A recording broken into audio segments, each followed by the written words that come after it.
Esse podcast é apresentado pela Copastor.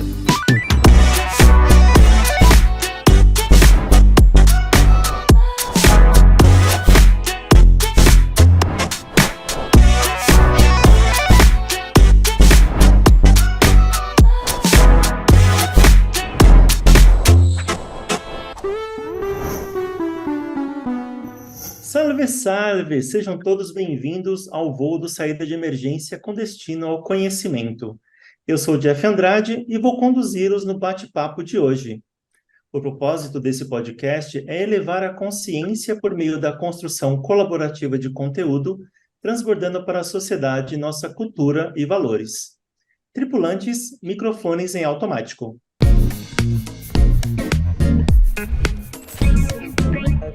Todos os anos, cerca de 130 milhões de crianças nascem no mundo com algum tipo de cardiopatia congênita.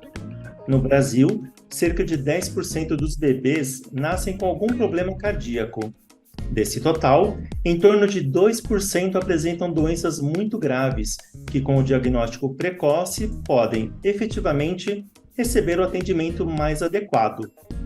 A saúde cardiovascular é uma preocupação crescente em nosso país e entender os números e tendências atuais é fundamental para promover a prevenção e o tratamento eficaz dessa condição. Hoje, vamos discutir os principais fatores de risco e analisar como a medicina está evoluindo para lidar com esse desafio tão crescente em nosso cenário de saúde nacional. Como você faz para saber de todas as novidades do Saída de Emergência? É fácil. Siga a gente no Instagram, @saída.pod, no YouTube Copastor Viagens e Turismo e nas principais plataformas. E para isso, nós convidamos o Dr. José Pedro e a Araide Rocha para falarmos sobre isso. Sejam bem-vindos. Que tipo de passageiro é você? Acho que nós podemos começar pela Ara. Vamos lá. Eu sou o tipo de passageira teimosa que acredita que ali na frente alguma coisa vai estar bem mais legal do que agora, que tem muita fé, muito amor e que é assim, eu amo o que eu faço e coloco realmente o meu coração em tudo aquilo que eu faço. E é isso. Acho que é isso. Dr. José Pedro? Bom, eu sou um homem de ciência. Naturalmente que eu vivo há 33 anos operando crianças e adultos, dando sequência nos pós-operatórios, acompanhando, fazendo uma espécie de um feedback, né, periódico dos meus pacientes. E posso falar que, como homem de ciência, a minha ideia é sempre também ajudar, prevenindo doenças e principalmente tratando algumas cardiopatias. Muito bom. É um prazer tê-los aqui com a gente. E para a gente começar, né, falando um pouquinho mais sobre esse assunto, então, né, da cardiopatia, começando pelo Dr. José Pedro, quando falamos em cardiopatia, do que estamos falando e que tipos englobam esse conceito, né, esse termo cardiopatia? Cardiopatia, se você pegar ao longo da tradução, na realidade, da palavra em si, patologias, doenças que envolvem o coração. Aí nós vamos encontrar um contexto relacionado a cardiopatias congênitas, aquelas doenças que já vêm por uma, digamos assim, alteração genética na formação do concepto, que são as cardiopatias de nascimento, né? Geralmente são crianças, mas muitas vezes você dá o diagnóstico delas em algumas fases da fase adulta, e as cardiopatias adquiridas, aquelas doenças que você adquire por maus hábitos alimentares, né? Hipertensão, diabetes, né? Doença arterial coronariana, acidente vascular cerebral, etc, etc, etc, ok? Boa.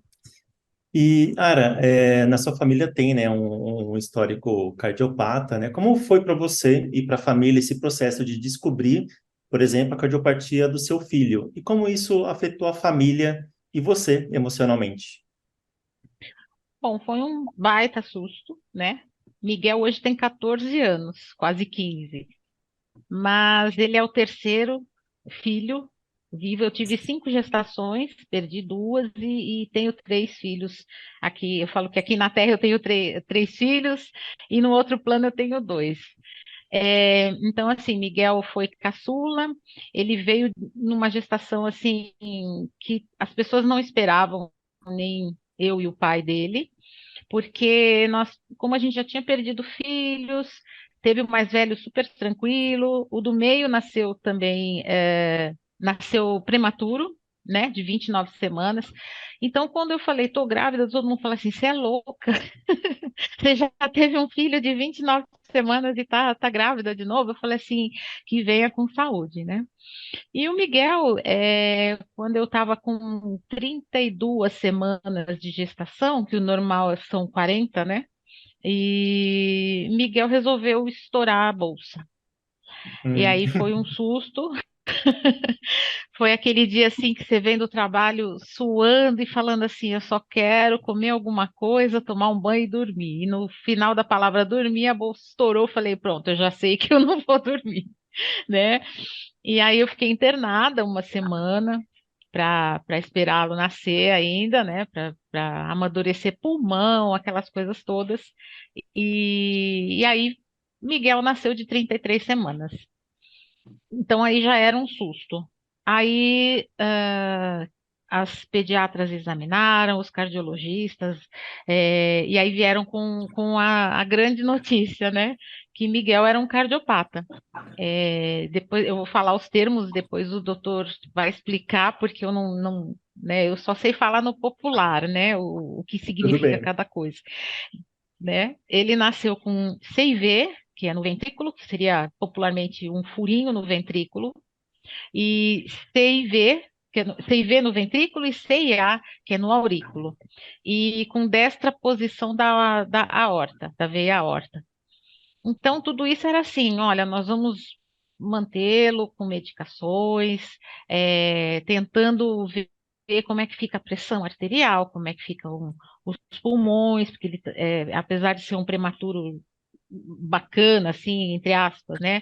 Ele é um cardiopata, então a gente tem cuidado com tudo, né? E assim fomos. Nós saímos da maternidade quando ele ia completar quase 2 meses de vida. Aí ele veio para casa e continuamos com os cuidados, medicamentosos, né? Que ele precisava. E essa cardiopatia, eu acredito que outras também, elas causam muitos problemas pulmonares. Então, o Miguel ele tinha muita pneumonia, bronquiolite, ia internava, voltava, ia internava, voltava, até que um dia a gente viu que realmente ele precisava mexer naquele coração, porque já não dava mais para esperar. Eu sou kardecista, né? E eu tenho muito, acredito muito nos nossos amigos lá do outro plano, né? Então eram muitas orações, a gente pedia muito para que ele fosse curado. E na época, quem acompanhou o Miguel foi a doutora Ieda Jatene, e eu acho que ela passou a acreditar mais na força de uma mãe e de uma oração depois disso, porque assim, um dos furinhos foi fechando, o outro deu um sinal de que ia fechar, mas não fechou, né? A horta foi para o lugar. E assim, no dia da cirurgia realmente foi super assim, tranquilo no modo médico de dizer, né? Para mim, que estava lá fora, foi uma coisa assim de outro mundo. Embora eu estivesse calma e o tempo todo eu segurava o pijama e o bichinho preferido dele ali, rezava e mentalizava ele dentro do centro cirúrgico, pensando que ia estar tudo bem. De repente, eu abri o olho da oração e falei assim: terminou a cirurgia. Todo mundo olhou e falou: oi? E aí toca o telefone e era o médico chamando a gente para o centro cirúrgico que realmente tinha acabado. Eu desci aquelas escadas do hospital quase desmaiando, porque eu queria saber notícias, né? Quando o médico falou: olha, tá tudo bem, a pressão dele está controlada e ele já foi desligado do coração artificial, né, extracorporal, e o coraçãozinho dele tá batendo tudo direitinho. Então, ali eu sentia o chão, né? Para a família foi também muito difícil, porque todo mundo queria saber como é que tá Miguel, melhorou, não melhorou, por que que não opera logo, por que que não faz isso, não faz aquilo, né? Mas a gente, assim, eu tinha muita paciência de explicar, tudo tem um tempo, né? Ele não operou ainda porque não precisou, né? Mas quando chegou a hora, ele fez e graças a Deus fez e ficou tudo bem. Emocionalmente eu fiquei muito, não sei que termo usar, mas eu ficava muito cansada porque eu já tinha dois filhos em casa e um no hospital, né? Então chegava uma hora que eu falava assim, gente, e agora? O que que eu faço? Será que esse menino, quando ele estava na UTI neonatal, né? Será que ele não vai sair? E as médicas sempre falavam assim, eu acho impressionante o seu modo de pensar, porque você não vem perguntar para a gente quando ele vai sair, você espera a gente dizer a data. E eu falei, eu espero vocês me dizerem a data, porque eu quero levar meu filho para casa ciente de que ele está ok, que eu não vou ter nenhum susto, né? Então, quando vocês me disserem que ele está pronto, eu vou levá-lo. Mas por dentro era uma confusão, assim, era uma briga comigo mesma, porque juntava o cansaço, juntava o pensamento em dois, que eu tinha que ajudar a escola e tinha que estar sempre sorrindo, né? Porque senão eles achavam que o irmão não estava bem, né?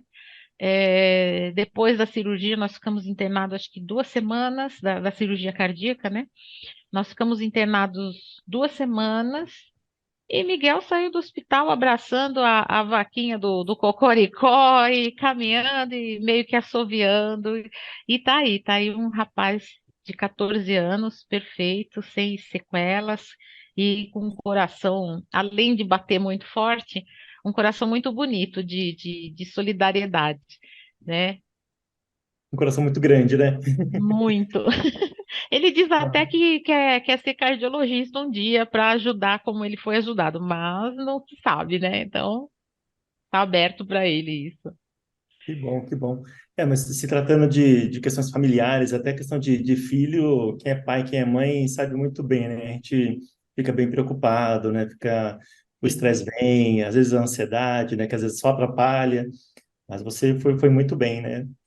Eu E chorava no meu travesseiro, obviamente. Eu ajoelhava no meu quarto e pedia para Deus não levar meu filho embora, né?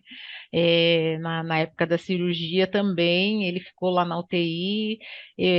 Eu vi ele ser estubado, porque foi uma coisa até interessante, né? Porque você vê teu filho entrar num centro cirúrgico, uma coisa assim, você vê uma porta branca se fechando e você fala, tá, e agora eu não posso fazer mais nada, agora é com ele e com os médicos, né?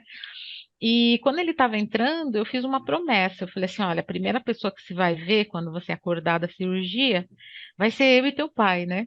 Só que não podia, eu não podia prometer isso porque não podia fazer, né? Não é permitido. Até a criança, o paciente em geral, voltar da anestesia e tal, não é permitido. Mas eu expliquei para o médico, falei assim: eu não posso passar por uma mãe mentirosa. Eu falei para ele que ele ia acordar e ia me ver lá. E gentilmente o médico deixou eu entrar, eu me paramentei, entrei e vi ele com os tubos, ele me olhou, o olhinho brilhava, eu falava assim, ó, não chora, não ri, não faz nada, fica quieto, eu tô aqui, né? E aí ele foi estubado e a gente conversava e cantava, via desenho, ele queria rir, não podia, e eu falava, e eu não consigo, assim, eu não posso digitar doente, tá? Porque é bobagem na certa. As pessoas começam a rir, estoura ponto. E aí, ali com ele, eu tinha que, né, me manter a séria, só que não dava. Mas graças a Deus a gente conseguiu e a gente caminhou junto ali, foi super bem. deu tudo certo, né? E, doutor É. José Pedro, como a cardiopatia ela é diagnosticada e quais são os exames mais comuns realizados para avaliá-la? Bom, a gente vai partir primeiro desse relato da Araílde, né, para Tudo falar um bem, sem pouquinho de problemas. cardiopatia congênita, ok? Sim? As cardiopatias congênitas, elas geralmente são diagnosticadas pelo eco fetal, ou seja, quando o médico está fazendo o pré-natal e fazendo o ultrassom morfológico, ele geralmente tem uma ideia, o ultrassonografista, da presença de uma cardiopatia. E aí ele encaminha, geralmente, tá, para o ecocardiografista fetal para fazer um exame mais bem elaborado, com o objetivo de dar o diagnóstico mais preciso do problema congênito. Então, esse diagnóstico, habitualmente, em centros grandes, em mulheres que têm pré-natal, é feito através desse exame que é o ecofetal, ok? Agora, quando a criança nasce, evidentemente, a gente vai fazer o ecocardiograma transtorácico, né? E aí a gente passa a acompanhar. Essas cardiopatias congênitas mais complexas, né? Que incorrem no risco de vida grande de uma criança, e aí nós temos cardiopatias gravíssimas, como hipoplasia de ventrículo esquerdo, em que a criança praticamente não desenvolve o lado esquerdo do coração, ela precisa passar por 3 estágios cirúrgicos até os 12 anos de idade. Um estágio é um gargalo sempre mais grave do que o outro. Transposição completa dos grandes vasos da base, que é uma outra cardiopatia, em que o lado esquerdo e o lado direito estão trocados, né? Troncos arteriosos, quando do coração emerge apenas um grande vaso, não dois, como a artéria aórtica e a artéria pulmonar. Essas cardiopatias, elas exigem uma abordagem cirúrgica imediata. Imediata que a gente está falando não é logo após o nascimento, mas nos primeiros 10 dias, no mais tardar 15 dias, porque são cardiopatias que evoluem com cianose, ou seja, a criança nasce mal saturada, não é? Meio que mais roxa, quando ela chora, ela praticamente desatura por completo. Há uma hipóxia, se você colocar o oxímetro, essa criança está trabalhando com uma saturação, às vezes, abaixo de 60%. Então, ela tem um risco de vida. A maioria das cardiopatias congênitas complexas, você tem que resolver desse jeito. Existem as cardiopatias congênitas menos complexas. Esse relato da Araíde é exemplo clássico, né? Que são, graças a Deus, as mais frequentes, as mais comuns. Esses orifícios, esses buracos que existem entre a divisão do átrio, chamada de comunicação interatrial, e do ventrículo, né, entre ambos os lados, que é a comunicação interventricular, elas são de manejo mais tranquilo quando a criança nasce. Então, você não precisa de uma abordagem cirúrgica imediata, ok? Você vai abordar cirurgicamente ao longo do tempo. Algumas até, vou ser bem sincero, resolve-se espontaneamente. Os orifícios acabam fechando. Então, por exemplo, quando é um orifício que comunica o lado esquerdo e o direito do coração através do ventrículo, chama-se de comunicação interventricular, a gente aguarda se a criança está indo bem, né, até mais ou menos uns 6, 7, 8 anos, que às vezes fecha espontaneamente. Ok? Os orifícios que estão entre os átrios, que são as câmaras mais altas, geralmente esses não costumam fechar. Nós temos hoje alternativas cirúrgicas, que seria a tradicional a céu aberto, com instalação de circulação extracorpórea, separa o coração, abre e fecha o buraquinho, mas hoje também tem a alternativa de fazer o procedimento percutâneo, que seria uma espécie de um cateterismo, onde você fecha o defeito do átrio através de uma endoprótese, que é uma umbrella, um guarda-chuva. Isso pode ser feito em qualquer faixa etária de vida. Essas são as cardiopatias congênitas. Mas nós temos também as cardiopatias adquiridas, e dentre elas, a que mais leva à complicação e morte no Brasil e no mundo é a doença arterial coronariana, né? É o infarto agudo. Essas cardiopatias, elas geralmente são diagnosticadas precocemente através de exames que fazem uma avaliação do potencial de risco de isquemia. Teste ergométrico, ecocardiograma, de estresse farmacológico, cintilografia do miocárdio, angiotomografia de coronária, mas não é todo paciente que é designado para esse tipo de investigação e exame. Ele precisa ter fator de risco. Então, geralmente, você pega pacientes dislipidêmicos, tabagistas, pacientes diabéticos, obesos, sedentários e, muitas vezes, com histórico familiar de doença coronariana. Pai que infartou, mãe, você faz uma triagem, faz um tipo de investigação, diagnosticou o problema, então vai para o cateterismo, tenta ver se você consegue resolver via angioplastia o problema, ou, se houver um envolvimento de várias artérias, tem que passar para o procedimento de cirurgia de revascularização, que é a ponte de safena mamária. A grosso modo, seria isso, para você entender. Entendi. No meu caso, por exemplo, a minha família tem também histórico cardiopata. O meu pai, na realidade, ele está com a coronária entupida, e aí ele precisa fazer ou um procedimento de, talvez, cateterismo ou tomar medicação.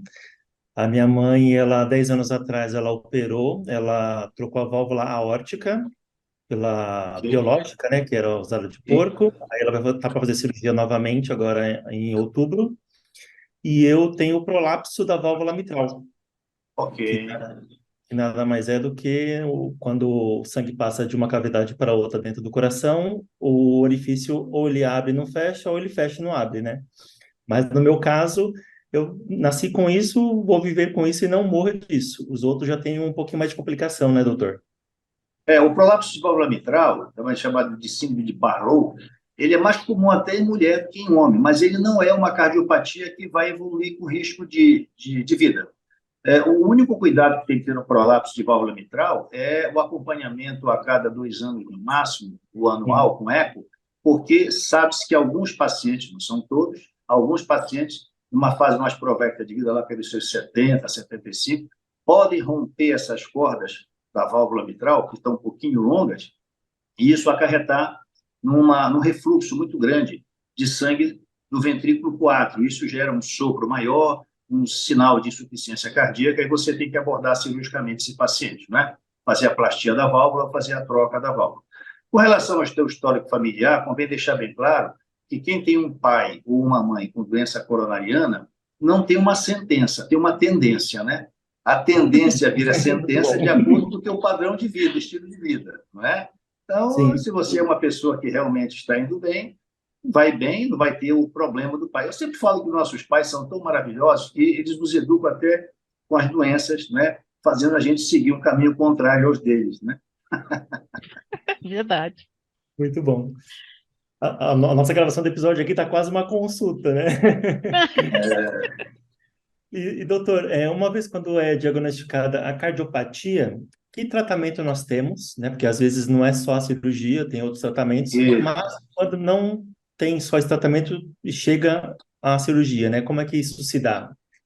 então, aí você vai depender da cardiopatia. Vamos lá, todo mundo conhece a hipertensão arterial. A hipertensão arterial é a primeira e a mais comum de todas as cardiopatías. Muitos pacientes são tratados de maneira correta, através de medicamentos, né, redução de peso, né, reeducação alimentar, e a hipertensão mal controlada, ela acarreta complicações que podem redundar até em procedimento cirúrgico lá na frente. Por exemplo, uma hipertensão mal controlada pode acarretar uma ruptura da camada interna da artéria aorta, que chama-se dissecção aguda de aorta, que é uma emergência cirúrgica, né? Uma hipertensão mal controlada não só leva a risco também de dissecção de aorta, mas leva, por exemplo, a tendência ao aceleramento da doença coronariana, né? A risco de acidente vascular cerebral. Então, aí é tratamento clínico. De um modo geral, as doenças valvulares também, elas têm uma fase em que você aborda com o tratamento clínico. O tratamento cirúrgico é só quando você percebe que o coração não está respondendo ao tratamento do remédio. E também nós temos que ter bom senso para saber como abordar o paciente de acordo com a faixa etária de idade, né?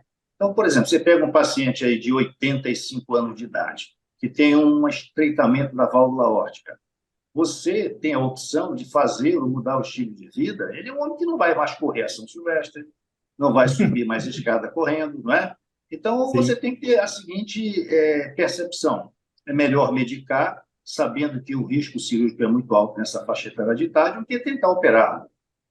Acho que vai muito bom senso do cirurgião, que o cirurgião não é um operador, é um sujeito que tem que entender de clínica também, não é? Juntamente com o cardiologista clínico.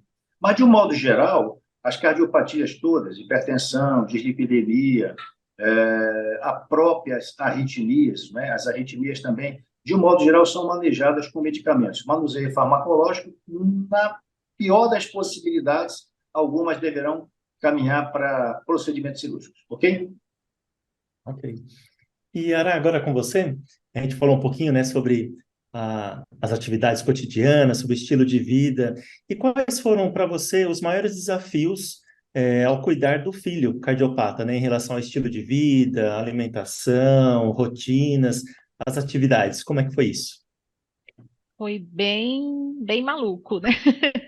Porque, assim, enquanto o Miguel não operava, ele não podia, por exemplo, frequentar a escola, porque ele poderia pegar alguma bactéria, alguma coisa que desandasse, vamos dizer assim, né? O quadro dele, né? Eu parei de trabalhar para cuidar dele, porque as medicações eram tudo mínimo, tudo umas medidas bem pequenas, depois foram aumentando, e eu não tinha estrutura psicológica e emocional de contratar alguém para cuidar do meu filho, porque eu não ia conseguir trabalhar, né? E, e aí, assim, eu parei de trabalhar e a minha vida virou cuidar dos filhos mesmo, né? Então, era aquela coisa assim, acordava na madrugada para ir pôr o dedo no nariz, ver se estava respirando, né? Acho que toda mãe faz isso, né? É, levava no sol, brincava, sempre com aquele cuidado, meu Deus, será que a gente não está exagerando, né? E o menino estava super bem, né? Tinha um horário que ele, um horário não, né? Tinha um momento às vezes que ele estava brincando e você via que ele estava muito cansado, então vamos parar, vamos tomar um banhinho, vamos ler, né? Cantar e para ele dar aquela baixada, né? Mas foi uma mudança total de rotina, né? Então, assim, vamos levar os irmãos para a escola. Os irmãos chegavam, era aquela coisa, olha, vamos ter cuidado, tomar banho antes de brincar com com o teu irmãozinho. Eu tinha um cachorro que era, assim, eu falo que é o meu melhor amigo de quatro patas, que era o Tunico, ele chamava Tunico Bagulhinho. E ele ficou desesperado. Foi muito engraçado, até voltando a falar um pouquinho do Tunico, ele apareceu no ano que o Miguel ia operar o coração. Apareceu assim, eu tinha um chalé no interior de São Paulo, e lá ele apareceu com a família, e só ele ficou cuidando da gente, e aí a gente trouxe para morar na nossa casa, e ele se apegou a todo mundo, né? E o Tunico, assim, quando faltava um, ele sabia, ele ia no quarto, olhava para mim, olhava para os meninos, né? E quando eu cheguei do hospital, que eu fiquei assim, eu fiquei 2 semanas com o Miguel internado com pneumonia. Aí voltamos para casa e uma semana depois fomos para o hospital para ele operar o coração, né? Que aí já tinha passado o efeito dos antibióticos, ele já estava estabilizado, né? E quando eu cheguei, parecia que o rabinho do Tunico ia cair de tanto que ele balançava, né? Porque estava vendo a gente. E aí eu conversei com ele, falei, olha, toma a sua linha, porque se você machucar Miguel, a gente vai ficar longe de novo. E dizem que os animais não entendem, mas ele entendeu porque ele encostou a cabeça aqui no peito do Miguel e Entendi. continuou balançando o rabo como se fosse cair tudo ali, mas ele entendeu. E então ele era meu ajudante também. Ele dormia perto do Miguel, assim, perto do berço. Se o Miguel comia bem, ele comia bem. Se o Miguel tomava mais líquido, ele tomava também. Então foi um super enfermeiro, né? Então eu falo que mudou a rotina de todo mundo em casa, né? E os irmãos também ajudaram muito. O pai também, na época a gente estava casado e o pai ajudou bastante também, né? Mas é aquilo que eu sempre falo, não é ser feminista, né? Mas sobra muito para a mãe, porque a mãe está ali todo o tempo, é a medicação, não dormiu direito, como é que a criança está, né? E quando ele dormia, eu ia fazer as minhas coisas dentro de casa, ou estava cuidando do outro irmão que estava fazendo lição, né? Ou o outro que estava com birra porque não queria ir para a escola, porque queria ficar com o irmão. Então, foi uma fase assim bem que eu tive que fazer um grande malabarismo para poder dar conta de tudo, né? E fora isso, eu tinha que cuidar de mim, porque senão o Miguel não ia ter alguém ali do lado dele, né? E então foi bem complicado, mas deu para a gente se ajeitar, né? Em momento nenhum eu desisti ou me entreguei. É, tinha hora assim que eu me jogava na cama e falava assim, gente, agora eu quero apagar, né?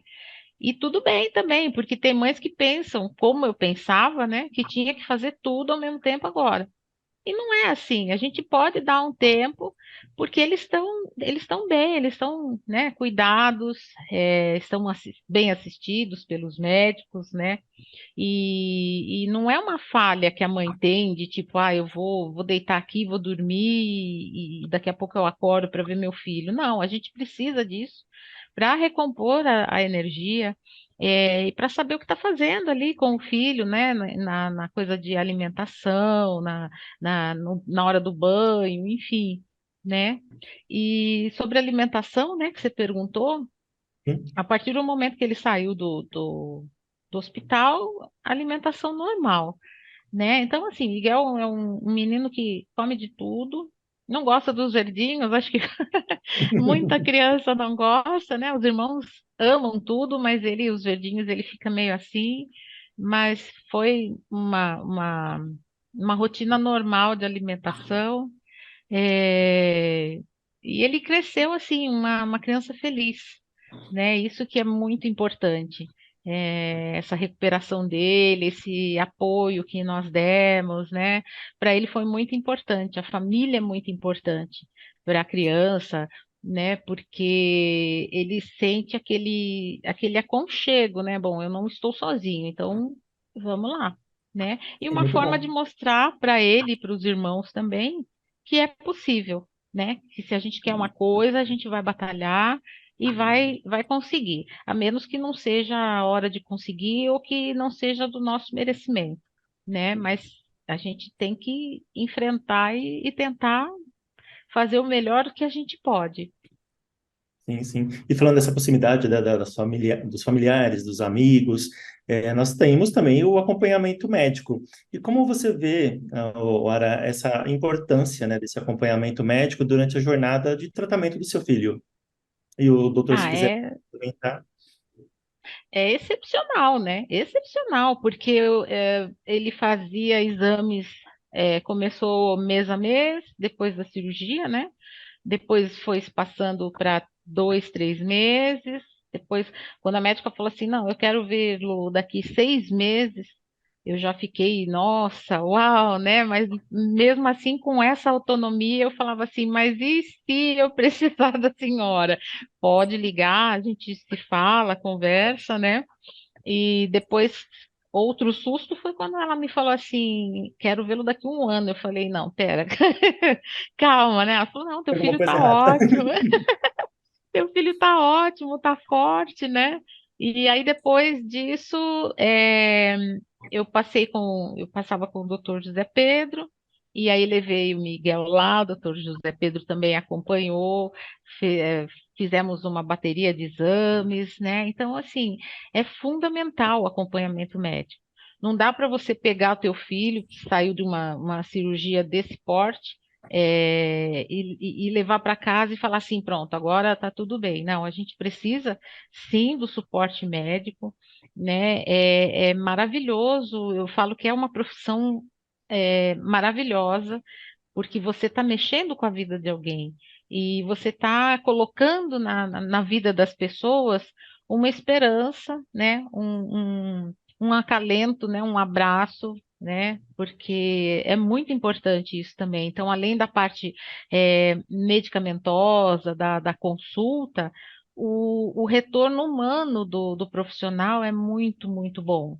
E o doutor José Pedro faz isso com, assim, nota 1000, porque ele sempre tem Exagerando. um, ele sempre tem uma palavra bacana, uma palavra que te conforta, ele te dá um abraço e aquilo você fala, não, então é possível, né? Então, assim, o acompanhamento médico é excepcional, não pode deixar de levar a criança, de fazer esse acompanhamento. A Acaba criança, não, o adulto, né? sim, acaba não sendo só periódico, né? Acaba sendo empático, né? Um acompanhamento empático. Sim, Pode sim. complementar, doutor.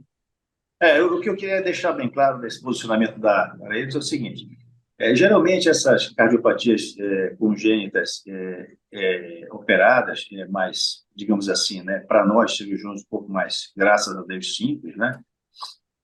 Elas, de um modo geral, a criança ela tem uma evolução muito boa, né, gente? Porque a criança tem aí um padrão imunológico diferente do adulto. É raro você ter infecção hospitalar em criança. A recuperação deles é extraordinária, né? Então, eles têm um arcabouço torácico mais leve, eles têm limiar de dor mais baixo. E é impressionante, porque realmente uma semana, se brincar, eles já estão correndo para tudo que é lado. E, de modo geral, quando a gente opera uma criança, a gente faz, lógico, né, medicamentos fracionados durante um tempo. Esses medicamentos, de um modo geral, acabam saindo com o tempo. É feita uma sequência de ultrassom de coração, que é o ecocardiograma, para confirmar que está tudo muito bem. E vai espaçando, como ela falou, as consultas, mas é sempre prudente, né? Alguém que teve uma cardiopatia congênita, que foi operado, né, quando muito jovem, fazendo um check-up, uma vez por ano, às vezes a cada 2 anos, só para ver como é que está. Felizmente, o caso em questão, né, Aredes, é um caso de cardiopatia de correção definitiva. Felizmente, as cardiopatias congênitas têm uma correção definitiva, né? Não são necessários outros procedimentos para ajustá-la. E aquelas crianças que, infelizmente, nascem com cardiopatias mais complexas, que são necessários procedimentos atrás de procedimentos, infelizmente, essas acabam tendo um risco maior, né? E uma sobrevida mais complicada. Elas vão precisar tomar remédio a vida toda, quando não, vão para transplante cardíaco, né?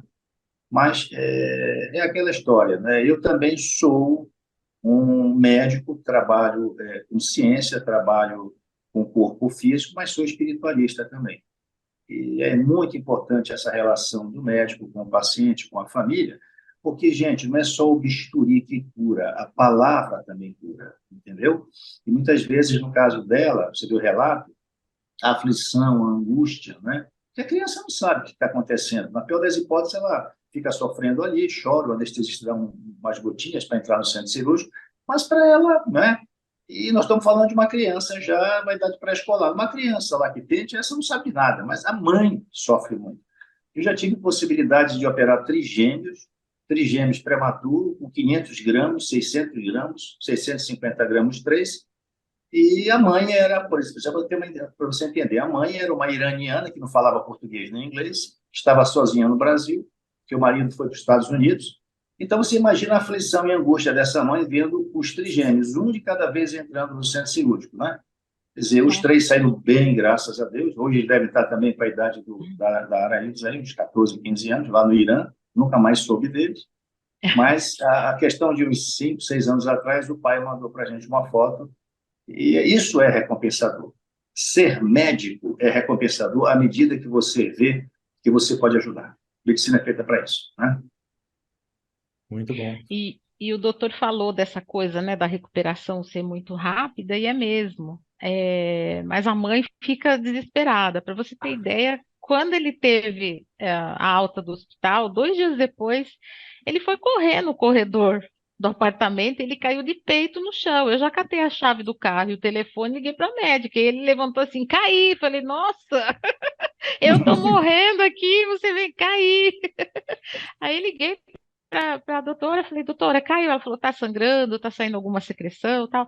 Não, então só observa porque tá tudo bem. Eu falei, nossa, e a cirurgia dele, como o doutor falou no começo, foi céu aberto, né? Foi um corte no meio do tórax, né? E eu falei, pronto, agora caí de peito, vai morrer a mãe do Vai outro abrir lado, tudo, né? né?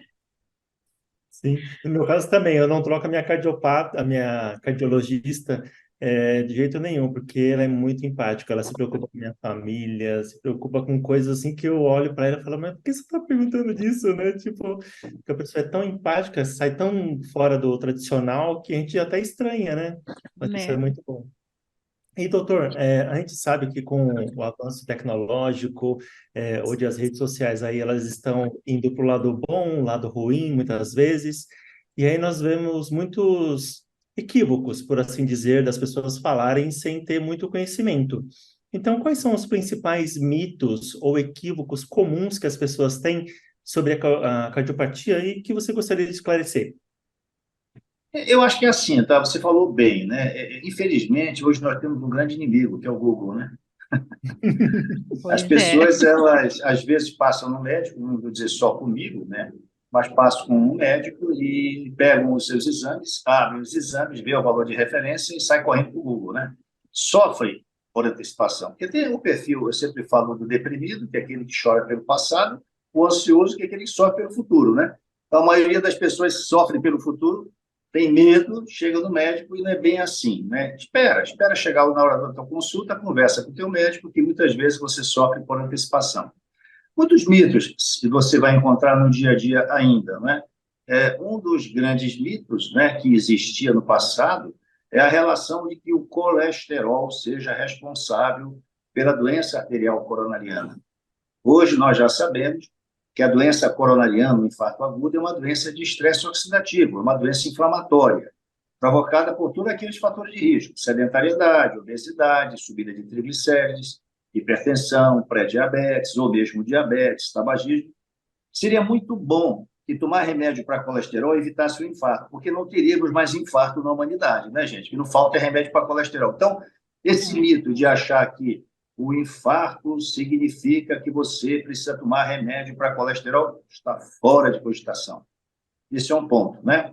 Os outros pontos, tá, que a gente observa em relação a essa questão voltada para a parte nutricional. Quanto tempo atrás a gente ouviu falar que alguns alimentos eram responsáveis pelos problemas de doença do coração? O ovo, lembra? E hoje nós sabemos que o ovo é o alimento mais rico do mundo, né? Ele só perde para o leite materno. E que a gente sabe que aquelas pessoas que usam e abusam de ovos, né, cozidos, né, de modo geral, acabam tendo perda de peso por saciedade, por ser um alimento extremamente rico em proteína. Então, e assim vai, né? Quer dizer, a gente ainda, graças a Deus, né, a gente percebe também que essas tendências a mitos nas doenças cardiológicas, de um modo geral na medicina, também tem se esvaído um pouquinho mais por conta das redes sociais. Muitos colegas médicos falando. Hoje você encontra no YouTube aí, hoje você encontra no Instagram, colegas dando verdadeiras palestras e cursos, né, numa linguagem mais popular, mostrando que realmente o segredo da medicina é a medicina de saúde, não a de doença, né? Eu sempre falo, nunca chegue, tá, para resolver um problema, não no caso de uma criança que é congênita, mas um problema de cardiopatia adquirida. Na hora que você chega para abrir o peito, meter uma safena, uma mamária, ou meter um stent, ou seja, na sua coronária, a hora que você percebe, não é, que a água bateu no nariz, você vai resolver. A água baixa, não é? Ela vai... Mas aí você já não está mais no primeiro e segundo tempo, você já entrou na prorrogação da sua vida. Então, o segredo não é a medicina, né? Porque não existe medicina curativa para doença crônica, existe uma medicina que vai te controlar. Então, é remédio o resto da vida, é mudança do estilo de vida, é ir ao médico com frequência. O segredo mesmo é a medicina de saúde, né? É mudar o estilo de vida, é procurar fazer exercício, controlar peso, melhorar os seus marcadores inflamatórios, para você não chegar, teoricamente, numa situação como essa, ok? Sim. E em relação ao futuro, assim, quais são os principais avanços na medicina e na conscientização pública que você espera ver em relação à cardiopatia? Olha, felizmente a área de cardiologia é uma área muito dinâmica. A gente percebe hoje, por exemplo, tá, 10 anos para trás, quando você tinha um paciente que fazia um teste de avaliação isquêmica, o poderoso, famoso, antigo, tradicional teste ergométrico, né? E esse teste alterava o eletro durante o esforço, a gente corria com cateterismo cardíaco. Hoje não, hoje você tem métodos de imagem que são capazes de diagnosticar sem você levar o paciente a um cateterismo. Por exemplo, uma angiotomografia de coronária. Fantástico. Por quê? Porque muitas vezes o teste ergométrico altera num falso positivo.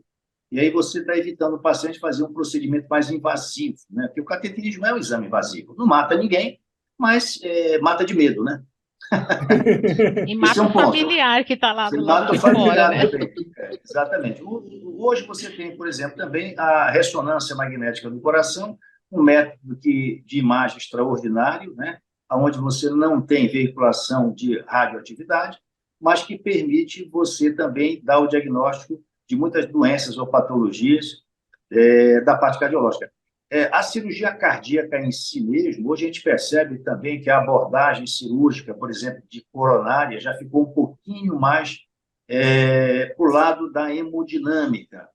Hoje, os stents, essas molinhas que dilatam as coronárias, elas são de uma performance tecnológica muito melhor, duram mais, acomodam com facilidade dentro das coronárias, resolvem mais fácil. E os casos que vêm para o cirurgião cardíaco abrir a céu aberto, né? O peito, fazer esternotomia mediana, colocar safena e mamária são mais raros. Na parte de válvulas, hoje nós temos a possibilidade também de tratamento de válvulas aórticas entupidas e graves, né, através de um procedimento chamado TAVI, que é um procedimento em que você introduz percutaneamente um catéter pela via femoral, pela virilha, e ele chega até o coração, onde você consegue implantar uma válvula sem abrir o peito do paciente. Enfim, a tecnologia tem crescido muito. Acredito que o cirurgião cardíaco ele vai virar peça de museu daqui a algum tempo, né? Muito bom. Estamos chegando próximo, né, ao final do nosso voo, mas antes de nós pousarmos a nossa aeronave, Ara, uma última pergunta: qual o seu conselho para outras famílias que também estão passando pela mesma situação que você passou, né? Olha, eu digo que tem que ter muita fé, né? Seja lá no que acreditar, não importa, tem que ter. Existe alguém maior do que nós que cuida de nós. Então, acho que a fé é algo assim, precioso. É muito precioso você poder pedir e receber o que você merece ali, né? Muita paciência, né? Porque não é fácil, não é uma coisa assim, eu falando aqui e tal, assim, descontraída, porque agora já passou tudo, né? Mas tem que ter muita paciência, né? Acreditar que aquilo vai passar, que você vai conseguir vencer, que o teu bebê vai caminhar ali para frente, vai ficar tudo bem, né? Não desistir.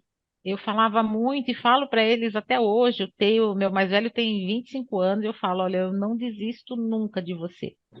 O que você precisar, eu estou aqui. Então, é essa força, né, que a mãe, o pai, a família, em geral, pode passar, né, tanto para a mãe quanto para o pai, para a criança, para que ela tenha força de lutar, de batalhar e vencer, né? Eu acho que é isso, você se desespera, obviamente, isso não tem nem o que discutir, você fica nervoso, nervosa, vai ter dias que você vai cair no choro, de soluçar, o cansaço vai ser muito grande, mas nunca desista do seu filho ou da sua filha, nunca, né? E como eu falei, o dia que tiver vontade de se jogar e falar, hoje eu vou ficar o dia inteiro na cama, olhando meu filho, se joga, porque isso também faz parte do processo, não só da cura da criança, como da mãe, do pai, de quem está cuidando da criança, né? Isso não tem vergonha nenhuma e também não ter vergonha de procurar ajuda, né? Além do médico, conversar com um familiar, né? Expor o que está se passando, não se fechar. Se necessário, procurar uma ajuda de um profissional, né, um psicólogo, um psiquiatra para ter uma conversa, o próprio médico cardiologista. Então, assim, não ter vergonha, expor mesmo o que você está sentindo, o que você está vivendo, porque você vai ter um retorno, seja em palavra ou seja num carinho, que vai ajudar e muito, muito mesmo, na recuperação da criança e da mãe. Estou falando da mãe porque eu sou a mãe, né?